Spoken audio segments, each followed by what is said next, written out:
2500 ஆண்டுகளுக்கும் மேலே ஒரு நகரம், ஒரு ஊர் தன்னை உயிரோட வச்சுக்க முடியுமா? வச்சுக்க முடியும் அப்படிங்கிறதுக்கான ஆதாரம் தான் மதுரை மாநகரம். இன்னைக்கு மதுரை மாநகரத்தோட வரலாறை பற்றி தான் நம்ம தெரிஞ்சுக்க போகிறோம். ஆனால் இந்த மதுரை மாநகரத்தோட வரலாறை நீங்கள் தெரிஞ்சு முடிக்கும்போது தமிழ்நாடு அப்படிங்கிற இந்த பகுதி, நம்முடைய தமிழ் அப்படிங்கிற இந்த மொழி பல மொழிகளுக்கு முன்னாடியே உருவாகி இருச்சு அப்படிங்கிற ஆதாரத்தை இந்த மதுரை வரலாறுலேருந்து நீங்கள் தெரிஞ்சுப்பீங்க. பல அரசுகள் உருவாகிறதுக்கு முன்னாடியே, அதாவது கிறிஸ்து பிறப்பதற்கும் பல ஆண்டுகளுக்கு முன்னாடியே நம்முடைய தமிழ்நாட்டில் அரசு உருவாக்கம் உருவாகி இருச்சு. உலகோட பல பன்னாட்டு தொடர்புகள் நம்ம தமிழ்நாட்டுக்கு இருந்திருக்கு, தமிழக மன்னர்களுக்கு இருந்திருக்கு, தமிழக மக்களுக்கு இருந்திருக்கு அப்படிங்கிற உண்மையை நீங்கள் தெரிஞ்சுப்பீங்க. எல்லாத்துக்கும் மேலே சிலப்பதிகாரம் பொய், அது ஒரு கற்பனை அப்படின்னு வாதாடிக்கிட்டு இருக்கக்கூடிய மனிதர்களுக்கு இந்த சிலப்பதிகாரம் அப்படிங்கிறது பொய் இல்லை, அதில் சொல்லப்பட்ட கதாபாத்திரங்கள் பொய் கிடையாது அப்படிங்கிற உண்மையையும் நீங்கள் தெரிஞ்சுப்பீங்க. வணக்கம் மக்களே, மக்களுக்கு மக்களே. கிமு 320 சந்திரகுப்த மௌரியரோட அவைக்கு மெகஸ்தனிஸ் ஒரு தூதுவராக வராரு. மெகஸ்தனிஸ் யார் அப்படின்னு சொல்லி பார்த்தீங்கன்னா கிரேக்க நாட்டு தூதுவர். அவர் சந்திரகுப்த மௌரியரோட அரசவைக்கு வந்துட்டு இந்தியாவை முழுக்க சுற்றி பார்க்கணுன்னு விரும்பி இந்தியாவெல்லாம் சுற்றி பார்த்துட்டு திரும்பி போகும்போது அவருடைய டைரியில் ஒரு குறிப்பை எழுதுறாரு. பாண்டி நாடு அப்படின்னு ஒரு நாடு இருக்குது. அந்த பாண்டி நாட்டை ஆண்டது யாரு அப்படின்னா பாண்டேய அப்படிங்கிற ஒரு பெண் அந்த பாண்டி நாட்டை ஆட்சி பண்ணுனா அவளுக்கு கீழே 365 கிராமங்கள் இருந்துச்சு. அது தெற்கு கடற்கரை வரை பரவி இருந்துச்சு, விரிந்திருந்தது அந்த பெண்ணுக்கு கீழே இருக்கக்கூடிய அந்த கிராமங்களினுடைய பகுதி, அந்த ஆட்சிக்குட்பட்ட பகுதி. அது மட்டும் இல்லாமல் 500 யானைகள், 4000 குதிரைகள், 18,000 படை வீரர்கள் கொண்ட ஒரு மிகப்பெரிய படையும் அந்த பெண்ணுக்கிட்ட இருக்கு அப்படின்னு ஒரு குறிப்பெழுதி வச்சிருக்கிறாரு. எப்போ? கிமு 320. அப்போ கிறிஸ்து பிறப்பதற்கும் முற்பட்டு 320 ஆண்டுகளுக்கு முன்னாடியே நம்முடைய பாண்டிய நாடு, நம்முடைய அரசுருவாக்கம் அப்படிங்கிறது ஆரம்பிச்சிருச்சு. நம்முடைய அரசுருவாக்கம், நம்முடைய மதுரையினுடைய வரலாறு அப்படிங்கிறது ஒரு பெண் கிட்ட இருந்து ஆரம்பிக்குது. அது மட்டும் இல்லாமல் இலங்கையினுடைய வரலாறை நம்ம தெரிஞ்சுக்கிறது எதன் மூலமாக சொல்லுங்க? மகாவம்சம் அப்படிங்கிற நூல் மூலமாக தான். புத்தர் நிர்வாணம் அடைந்த நிகழ்வை மகாவம்சம் குறிப்பிடுது. அந்த புத்தர் நிர்வாணம் அடைந்த சமயத்தில் அந்த இலங்கையை ஆட்சி பண்ணிக்கிட்டு இருந்த மன்னன் அப்படின்னு விசயனை சொல்லுது மகாவம்சம். அந்த வரலாறு நமக்கு அப்படிதான் சொல்லுது. அந்த விசயன் பாண்டிய நாட்டினுடைய மகளை திருமணம் செய்து கொண்டான் அப்படிங்கிற குறிப்பு மகாவம்சத்துல இருக்கு. இது மட்டும் இல்லாம கிமு 25 அகஸ்டஸ் சீசரோட அவைக்கு பாண்டியோன் அப்படிங்கிற மன்னன் ஒரு தூதுவரை அனுப்பி வைத்ததா ஸ்ட்ராபோ அப்படிங்கிற வரலாற்று ஆசிரியர் அவருடைய நூலில் குறிப்பிடுறாரு. பாண்டியோன் அப்படின்னு சொன்னா பாண்டியன், அதை தான் அவங்க பாண்டியோன் அப்படின்னு சொல்லி குறிப்பிட்டிருக்கலாம். அதே மாதிரி நான் சொன்னேன் இல்லையா, பாண்டேய அப்படிங்கிற ஒரு பெண் ஆட்சி செய்ததா நம்ம மெகஸ்தனிஸ் அவருடைய இண்டிகாங்கிற அவருடைய டைரியில் குறிப்பிட்டிருக்கிறாரு அப்படின்னு. பாண்டேய அப்படிங்கிறதும் பாண்டியம்மாள் அப்படிங்கிறது இருக்கலாம், பாண்டியா அப்படிங்கிறது கூட இருக்கலாம். நம்ம தூத்துக்குடி அப்படிங்கிறத டூட்டுக்குரின் அப்படின்னு அவங்க மொழியில் சொல்கிறோம் இல்லையா, அந்த மாதிரி ஒரு இன்னைக்கு பாண்டியம்மாள் அப்படிங்கிற பெயர்லாம் நம்ம வைக்கிறோம் இல்லையா, அந்த மாதிரி இருந்திருக்கலாம். அவங்களுடைய மொழியில் பாண்டேய அப்படின்னு சொல்லி குறிப்பிட்டிருக்காங்க. அப்போது கிறிஸ்து பிறப்பதற்கு முன்னாடியே இந்த தமிழ்நாட்டில் ஒரு அரசு உருவாக்கம், குறிப்பாக மதுரையில் பாண்டிய மன்னர்களுடைய அரசு உருவாகிருச்சு அப்படிங்கிறதுக்கான குறிப்புகள் தான் இது எல்லாத்தையும் தருது. இது எல்லாத்துக்கும் மேலே வியாசர் எழுதின மகாபாரதத்தில் அர்ஜுனன் மணந்த பெண்கள் இருக்காங்க இல்லையா, அதில் பாண்டிய குலத்தை சேர்ந்த ஒரு பெண்ணையும் அர்ஜுனன் மணந்ததா வியாசர் குறிப்பெழுதி வச்சிருக்கிறாரு. அப்போ மகாபாரத காலத்திலேயே தமிழ்நாட்டில் மதுரை உருவாகிருச்சு. இதெல்லாம் நமக்கு எதை காட்டுது அப்படின்னா, கிமுலேயே நமக்கு பல நாடுகளோட தொடர்பு இருந்தது அப்படிங்கிறது மட்டும் இல்லாமல் உலக அளவில் தமிழர்களுக்கு தொடர்பு இருந்தது அப்படிங்கிறத மட்டும் இல்லாமல் மகாபாரத காலத்திலேயே நம்ம தமிழ்நாடு அப்படிங்கிறதும் இருந்திருக்கு. அங்கே அரசர்கள் இருந்திருக்காங்க, பாண்டிய மன்னர்கள் ஆட்சி செஞ்சுருக்காங்க அப்படிங்கிற வரலாறை நம்ம இது மூலமாக தெரிஞ்சுக்க முடியும். மதுரை அப்படின்னு தானே இன்னைக்கு நம்ம சொல்லிக்கிட்டு இருக்கோம், அப்படி தானே நமக்கு எல்லாருக்கும் தெரியும். ஆனால் இந்த மதுரை அப்படிங்கிறது ஆரம்பத்தில் மதுரை அப்படின்னு அழைக்கப்படலையாம். நம்ம மதுரை அப்படின்னு சொல்லவே இல்லையா, மதிரை அப்படின்னு தான் சொல்லியிருக்கோம் அப்படின்னு கல்வெட்டு ஆராய்ச்சியாளர்கள் சொல்கிறாங்க. நம்முடைய கல்வெட்டுகள்லாம் இருக்கு இல்லையா, அந்த கல்வெட்டுகள்லாம் மதுரைன்னு தான் ஆரம்பத்தில் நம்ம அதை அழைச்சிருக்கோம். மதுரை அப்படிங்கிறது காலப்போக்கில் மருவி அழைக்க ஆரம்பிச்சிருக்கலாம் அப்படின்னு தான் சொல்கிறாங்க. இதற்கான ஆதாரங்கள் எங்கே இருக்குது லெனின் அப்படின்னு நீங்கள் கேட்டிங்கன்னா நான் சொல்கிறேன், நிறைய ஆதாரங்கள் நமக்கு இருக்குது. உசிலம்பட்டியிலேருந்து வத்தலக்குண்டுக்கு நம்ம சாலை மார்க்கமாக போகிறோம் இல்லையா, அதாவது பேருந்துலேயோ இல்லை நடைபயணமாவோ இல்லை இருசக்கர வாகனத்துலேயோ அந்த சாலை வழியாக நம்ம போகும்போது அங்கே சித்தர் மலை அப்படின்னு சொல்லிட்டு ஒரு மலை இருக்குது. அந்த மலையில் பஞ்ச பாண்டவர்கள் குகை அப்படின்னு சொல்லிட்டு ஒரு குகை இருக்குது. அந்த குகையினுடைய முகப்பில், அதாவது என்ட்ரன்ஸில் மதுரைன்னு தான் குறித்து வச்சுருக்காங்களாம், மதுரை அப்படின்னு எழுதலை. இந்த கல்வெட்டு எந்த காலத்துடையது அப்படின்னு சொல்லி கணிச்சிருக்காங்க அப்படின்னா சங்க கால கல்வெட்டு அப்படின்னு சொல்லி கணிச்சிருக்காங்க. அப்போது சங்க காலத்தில் மதுரை அப்படின்னு நம்ம கூப்பிடல, மதிரை அப்படின்னு தான் அழைக்கப்பட்டிருக்கு.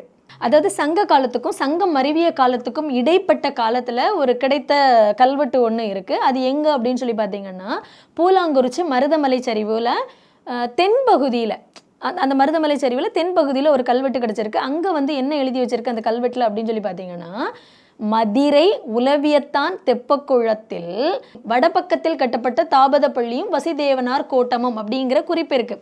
இதுலேயும் மதிரை அப்படின்னு தான் குறிப்பிட்டிருக்காங்களே தவிர்த்து மதுரை அப்படின்னு குறிப்பிடல.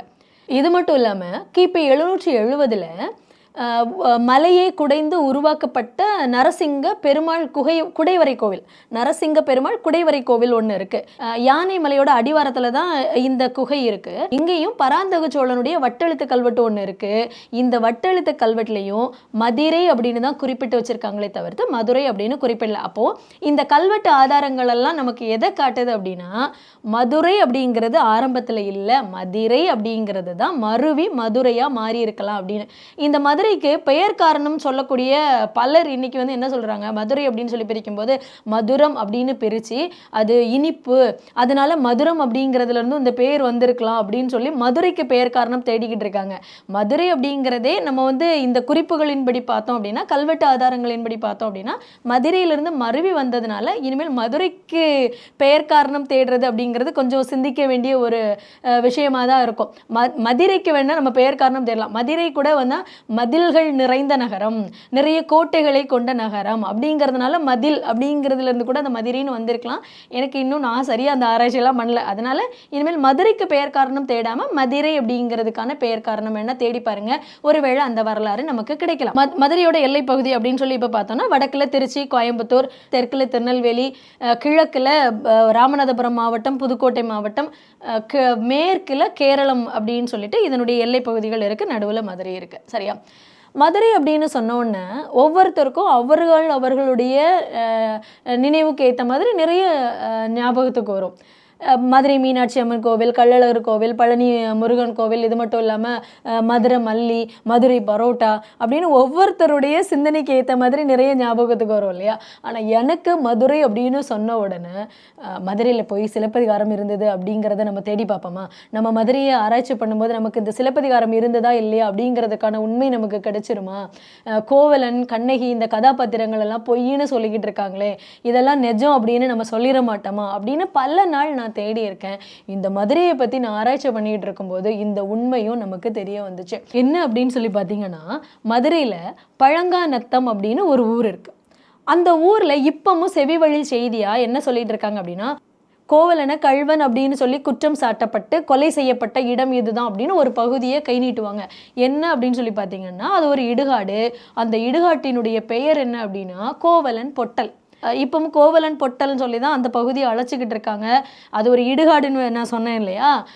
ஒவ்வொரு ஊருடைய வரலாறையும் தேடி பாருங்களேன். அந்த வரலாறுக்கு பின்னாடி கண்டிப்பாக நமக்கு ஏதாவது ஒரு உண்மை, ஏதாவது ஒரு நிகழ்வு, ஏதாவது ஒரு செய்தியை நம்ம கண்டுபிடிப்போம். அப்படித்தான் இந்த கோவலன் பொட்டலுக்கு பின்னாடி இருக்கிற அந்த வரலாறும்.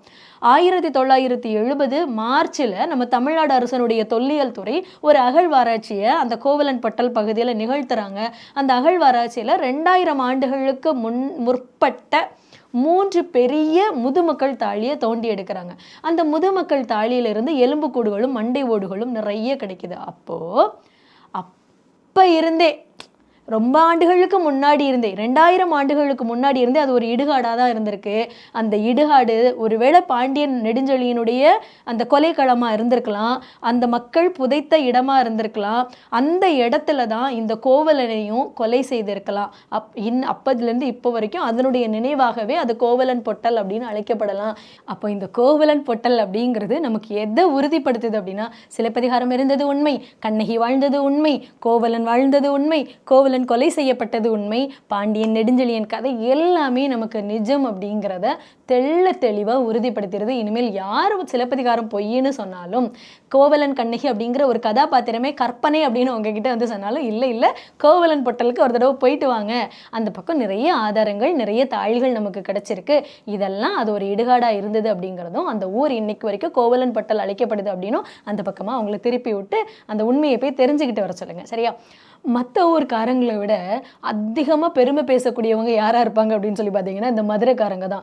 நான் மதுரையில் அப்படின்னு சொல்கிறதுலையே அப்படியே ஒரு மிடுக்கு, ஒரு முறுக்கு, அப்படியே ஒரு கம்பீரம் அவங்களுக்குள்ளே வந்துடும். நான் மதுரைக்காரன்னு சொல்லும்போது அப்படி ஒரு பெருமையோடு தான் சொல்லுவாங்க.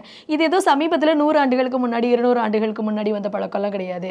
சங்க காலத்திலேருந்தே இந்த மதுரைக்காரங்களுக்கு பெருமை பேசுகிற பழக்கம் அப்படிங்கிறது இருந்துக்கிட்டு இருந்திருக்கு. இது எதுலேருந்து நமக்கு தெரிய வரும் அப்படின்னா, நக்கீரர், இளங்கோவடிகள், சீத்தலை சாத்தனார்னு பெரும்பாலான புலவர்கள் மதுரையிலிருந்து தான். ஏன்னா சங்கம் வைத்து தமிழ் வளர்த்த நகரம் இல்லையா மதுரை. அப்போ அங்கே எக்கச்சக்க புலவர்கள் இருந்திருப்பாங்க. ஆனால் நான் மதுரைக்காரன் அப்படிங்கிறத தெரியப்படுத்துறதுக்காக தன்னுடைய பேருக்கு முன்னாடி மதுரைன்னு போடுறத ஒரு வழக்கமே வச்சுருந்துருக்காங்க. கிட்டத்தட்ட 40க்கும் மேற்பட்ட புலவர்கள் மதுரை அப்படின்னு தன்னுடைய பெயரை அவங்க பேருக்கு முன்னாடியே சேர்த்துருக்காங்கன்னு பார்த்துருக்கேன். யார் அப்படின்னா, நான் வந்து ஒரு சில பெயர்களெல்லாம் உங்களுக்கு சொல்கிறேன். ஏன்னா 40 பேர்களையும் என்னால் மனப்பாடம் பண்ணிலாம் உங்களுக்கு சொல்ல முடியல. மதுரை அளக்கர் ஞாழர் மகனார் மல்லனார், மதுரை அறிவை வாணிகன் இளவேட்டனார், மதுரை ஆசிரியர் கோடன் கொற்றனார், மதுரை இளங்கண்ணி கௌசிகனார், மதுரை இளங்கௌசிகனார், மதுரை இளம்பாலாசிரியன் சேந்தன், மதுரை ஓலைக்கடை கண்ணம் புகுந்தார் ஆயத்தனார், மதுரை ஓலை கடையத்தார், மதுரை நலவெள்ளையார், மதுரை கடையத்தார் மகன் வெண்ணாகனார். இந்த லிஸ்ட்டு கிட்டத்தட்ட 40 புலவர்களுக்கு மேலே நீளுது. இது மட்டும் இல்லாமல் மதுரை அப்படிங்கிறது ஒரு பிஸ்னஸ் ஹப்பாக இருந்திருக்கு. அதாவது நம்மளுக்கு நிறைய தகவல்கள், ரோம நாட்டு இலக்கியங்கள் ஆகட்டும், கிரேக்க நாட்டு இலக்கியங்கள் ஆகட்டும், நமக்கு மதுரை ஒரு பெரிய பிஸ்னஸ் ஹப்பாக இருந்திருக்கு. கிரேக்க மன்னர்கள், கிரேக்க நாட்டிலேருந்து வந்த மக்கள், ரோம நாட்டிலேருந்து வந்த மக்கள், சீனர்கள்னு பல பேர் நம்ம கூட வாணிகம் செஞ்சுருக்காங்க அப்படிங்கிற தகவல்களை வந்து நம்ம பார்த்துருப்போம். அது மட்டும் இல்லாமல் நமக்கு கிடைத்திருக்கிற கல்வெட்டு, அதாவது அழகர் கோவிலில் வந்து ஒரு கல்வெட்டு கிடைச்சிருக்கு. அந்த கல்வெட்டில் உப்பு வணிகன், பணித வணிகன், அறுவை வணிகன், கொழு வணிகன், அது மட்டும் இல்லாமல் பொற்கொல்லர்களை பற்றியும் குறிப்பிட்டு வச்சிருக்காங்க. இந்த அழகர் மலையில் கிடைத்த இந்த கல்வெட்டு குறிப்பு இருக்கு இல்லையா, இந்த கல்வெட்டினுடைய காலத்தை வந்து கிமு 1 அப்படின்னு கல்வெட்டு ஆராய்ச்சியாளர் திரு ஐராவத மகாதேவன் அவர்கள் சொல்கிறாரு. இல்லை கிமு 4ஆம் நூற்றாண்டுக்கே நம்ம இதை எடுத்துகிட்டு போக முடியும். இதனுடைய காலம் அப்படிங்கிறது கிமு 4ஆம் நூற்றாண்டுலேருந்தே நம்மளுக்கு ஆரம்பிச்சிருது அப்படின்னு சொல்லி யார் சொல்கிறாங்க அப்படின்னா, திரு நடன காசிநாதன் அவர் வந்து இதனுடைய காலத்தை இன்னும் ஒரு 3 நூற்றாண்டுக்கு முன்னாடி எடுத்துகிட்டு போகிறாரு. அது மட்டும் இல்லாமல் பயங்கர செல்வ செழிப்பாக நம்முடைய மதுரை மாநகரம் இருந்திருக்கு. இங்குள்ள மக்கள் வாழ்ந்திருக்காங்க, இந்த அரசர்கள் வாழ்ந்திருக்காங்க. இதை குறிக்கிறதுக்கு எப்படி சொல்லுவாங்க அப்படின்னா, இங்கே இருக்கிற கோட்டைகளை வந்து முத்தாலையும் பொன்னாலையும் மணியாலையும் அலங்கரிச்சிருப்பாங்களாம். நம்ம பேருந்துலையோ இல்லை இருசக்கர வாகனத்திலையோ அப்படியே கடந்து போகும்போது ஏதாவது திருமண மண்டபத்தில் திருமணம் அப்படின்னா அந்த திருமண மண்டபத்தை அலங்கரிச்சிருப்பாங்க. அந்த சுவர்களை சுற்றி ரொம்ப நீளத்துக்கு அந்த மண்டபத்தினுடைய உயரத்துக்கு அந்த சீரியல் பல்பெல்லாம் போட்டிருப்பாங்க பாருங்கள். பார்க்கவே அப்படியே நல்ல ஜொலிக்கும், ஜெகஜோதியாக இருக்கும். ஆகா, இன்னைக்கு யாருக்கும் திருமணம் போல் ரொம்ப அழகாக இருக்கே இந்த திருமண மண்டபம் அப்படிங்கிற மாதிரிலாம் பார்த்துட்டு போவாங்க. அதே கற்பனைக்குள்ளே வாங்க, அவ்வளவு பெரிய மதில் கோட்டையை முத்துக்களாலையும் தங்கத்தாலையும் மணியாலையும் அலங்கரிச்சிருந்தாங்க அப்படின்னா பார்க்குறதுக்கே எவ்வளவு அழகாக இருந்திருக்கும்ல, எவ்வளவு செல்வம் அவர்கள்கிட்ட இருந்திருந்தது அப்படின்னா வெளியே இருக்கிற அந்த பாதுகாப்பு கோட்டைகளை எல்லாம் இதால் அலங்கரிச்சிருப்பாங்க. இதெல்லாம் சாத்தியமா? அவ்வளவு செல்வம் இருக்குது அப்படிங்கிறதுக்காக ஒரு கோட்டையெல்லாம் பொன்னாலையும் மணியாலையும் அலங்கரிப்பாங்களா? அவங்க என்ன பைத்தியக்காரங்களா? இப்படியெல்லாம் நீங்கள் என்கிட்ட கேட்கலாம். இதை எழுதி வச்சிருக்கிறது யாரு அப்படிங்கிறத பாருங்க. வான்மீகி ராமாயணத்தில் இந்த குறிப்பு இருக்கு. முத்தாலும் மணியாலும் பொன்னாலும் அலங்கரிக்கப்பட்ட கோட்டைகளை கொண்ட பாண்டிய கவாடம் அப்படின்னு வான்மீகி ராமாயணத்துல நம்ம வான்மீகி எழுதி வச்சிருக்கிறாரு. அப்ப இது உண்மைதானே? இப்போ நீங்க பொய் அப்படின்னு சொல்ல மாட்டீங்கல்ல. அப்ப எவ்வளவு செல்வ செழிப்போட நம்ம தமிழ்நாடு அப்பவே இருந்திருக்கு. அதாவது கிறிஸ்து பிறப்பதற்கு முன்னாடியே செல்வ செழிப்பு இருந்திருக்கு, நம்ம கிட்ட நாகரிகம் இருந்திருக்கு, நம்ம கிட்ட வணிகம் இருந்திருக்கு, நல்ல வாழ்க்கைய, நல்ல ஒரு செல்வ செழிப்பான வாழ்க்கைய மதுரை மக்கள் வாழ்ந்திருக்காங்க. இது மட்டும் இல்லாம மதுரையில் கிடைத்த புலிமான் கோம்பை கல்வெட்டு இருக்கு இல்லையா, நிறைய ஈம சின்னங்கள் கிடைச்சிருக்கு அந்த பகுதியில், நிறைய நடுக்கற்கள் கிடைச்சிருக்கு. ஆணிரை கொள்ளுதல் அப்படிங்கிற ஒரு பழக்கம் நம்மக்கிட்ட இருந்தது இல்லையா, அதாவது நம்ம தமிழ் படிக்கும்போது பள்ளிக்கூடத்தில் சொல்லி தருவாங்க. ஒரு மன்னன் இன்னொரு நாட்டின் மீது போர் தொடுத்து போகும்போது முதல்ல அங்கே இருக்கிற ஆணிரைகள், அதாவது அந்த ஆடு மாடு கால்நடைகளை எல்லாம் கவர்ந்துட்டு வந்துடுவான், அதற்கு பிறகுதான் போர் தொடுத்து போவான். அதாவது அந்த போர் அறிவிப்பு. இதெல்லாம் நம்ம உண்மை நினைச்சே படிச்சிருக்க மாட்டோம். ஏதோ வரலாறு சொல்றாங்க, ஏதோ ஒரு கற்பனை அப்படிங்கிற மாதிரி தான் நம்ம படிச்சிருப்போம். அது ஒரு பண்பாடா நம்மகிட்ட இருந்தது அப்படிங்கிறதெல்லாம் நம்ப மாட்டோம். ஆனா அந்த புலிமான் கோம்பை அந்த நடுகள், அங்கே கிடைத்த நடுகளில் அந்த ஆணிரை கவர்தல் அப்படிங்கிற ஒரு பண்பாடு நம்மக்கிட்ட இருந்ததுங்கிற உண்மை நமக்கு தெரிய வந்திருக்கு. இது எல்லாத்தையும் விட அல்டிமேட் என்ன அப்படின்னா, அங்கே கிடைத்த கல்வெட்டில் தமிழ் எழுத்துக்களால் பொறிக்கப்பட்டிருக்காங்க. அந்த தமிழ் எழுத்துக்கள் எந்த மொழி கலப்பும் அதில் இல்லை. அந்த கல்வெட்டுக்களில் தமிழ் எழுத்துக்கள் மட்டும்தான் இருந்திருக்கு. அப்போ பழக்கத்தில் இருந்த பிராகிருதத்தோட எந்த சுவடுமே அந்த புலிமான் கோம்பை நடுக்கல் கல்வெட்டில் கிடைக்கல. அப்படி பாண்டிய மன்னர்களால் உருவாக்கப்பட்ட இந்த பாண்டியர்கள் அந்த ஆட்சி எப்படி வீழ்ச்சி அடையுது அப்படிங்கிறதையும் நம்ம தெரிஞ்சுக்கணும். பாண்டிய மன்னர்களால் உருவாக்கப்பட்ட இந்த நகரம் அப்படிங்கிறது கடல் கோளால அழிந்தது, கடல் சீற்றத்தால் அழிந்தது, பேர் அலைகளால் அழிந்தது அப்படிங்கிறது வேற. அது இயற்கை சீற்றங்கள் நடக்க தான் செய்யும். ஆனால் மன்னர்களாலேயே எப்படி அழிவுக்கு வருது அப்படின்னு சொல்லி பார்த்தோம்னா, பாண்டிய மன்னர்களுடைய ஆட்சிக்கு பிறகு இங்கே களப்பிரர்கள் உள்ளே வராங்க. களப்பிரர்களுக்கு அப்புறம் சோழர்கள் படையெடுத்து வராங்க. சோழர்களுக்கு பிறகு பல்லவர்கள் வராங்க. மறுபடியும் பிற்கால பாண்டியர்களுடைய ஆட்சி இவர்களையெல்லாம் வெற்றி அடைந்து வருது. இந்த இடத்துல தான் பாண்டியர்களுடைய வீழ்ச்சி ஆரம்பிக்குது. மாரவர்ம குலசேகர பாண்டிய மன்னன் இருக்கார் இல்லையா, அவருக்கு 2 மகன்கள் இருக்காங்க, சுந்தர பாண்டியன், வீரபாண்டியன். இதில் சுந்தர பாண்டியனுக்கும் வீரபாண்டியனுக்கும் நடுவில் அரசுரிமை போர் அப்படிங்கிறது வருது. இந்த அரசுரிமை போர் வரும்போது என்ன பண்ணுறாங்க, சுந்தர பாண்டியன் டெல்லியில் இருக்கிற அலாவுதீன் கில்ஜியோட ஆதரவை கேட்குறாரு. இல்லை, எனக்கு தான் இந்த அரசு சொந்தமாகணும், அதனால் எனக்கு உதவி புரிய முடியுமா அப்படின்னு சொல்லி கேட்ட உடனே அலாவுதீன் கில்ஜியும் சுந்தர பாண்டியனுக்கு உதவி செய்ய முன் இங்கே மாலிகாபூரை அனுப்பி வைக்கிறார். மாலிகாபூர் தமிழ்நாட்டுக்குள்ளே வரக்கூடிய வரலாறு இப்படிதான். வந்தவர் என்ன பண்ணுறாரு அப்படின்னா, படையெடுத்து அவரே ஏறி உட்காந்துக்கிறாரு, எல்லாரையும் துரத்தி விட்டுட்டு மறுபடியும் இஸ்லாமியர்களுக்குள்ளே போகுது இந்த மதுரை மாநகரத்தினுடைய ஆட்சி. அதுக்கு பிறகு யார் வராங்க அப்படின்னா, அவங்க கிட்ட இருந்து பாண்டியர்கள் எப்படி வெல்றாங்க, அவங்க திருவிதாங்கூர் சமஸ்தானத்துடைய உதவியை கேட்கறது, அதுக்கப்புறம் விஜயநகர பேரரசு வருது, அதுக்கப்புறம் ஆங்கிலேயர்கள் வருது, அதுக்கப்புறம் மக்களாட்சி வருது அப்படின்னு சொல்லி மன்னர் ஆட்சியில இருந்து மக்களாட்சிக்கு நம்ம மதுரை மாற்றம் அடைந்ததனுடைய வரலாறு இப்படிதான். அப்போ இந்த மதுரையினுடைய வரலாறு நமக்கு எதையெல்லாம் சொல்லி தருது அப்படின்னா, தமிழி அப்படிங்கிற ஒரு மொழி எல்லா மொழிகளுக்கு முன்னாடியே உருவாகிருச்சு அப்படிங்கிற வரலாறு நமக்கு சொல்லுது. சிலப்பதிகாரம் கற்பனை கிடையாது, சிலப்பதிகார கதாபாத்திரங்கள் கற்பனை கிடையாது அப்படிங்கிற உண்மையை நமக்கு எடுத்து சொல்லியிருக்கு. அது மட்டும் இல்லாமல் எவ்வளவு செல்வ செழிப்போட கிறிஸ்து பிறப்பதற்கு முன்பே நாம் இந்த நாட்டை ஆட்சி செய்துக்கிட்டு இருந்திருக்கோம். உலக அளவில் நமக்கு எப்படி வாணிக தொடர்பை நம்ம ஏற்படுத்திக்கிட்டு இருந்திருக்கோம் அப்படிங்கிற எல்லா தகவலையும் இந்த ஒற்றை நகரம் நமக்கு தெரியப்படுத்துகிறது. நன்றி, வணக்கம்.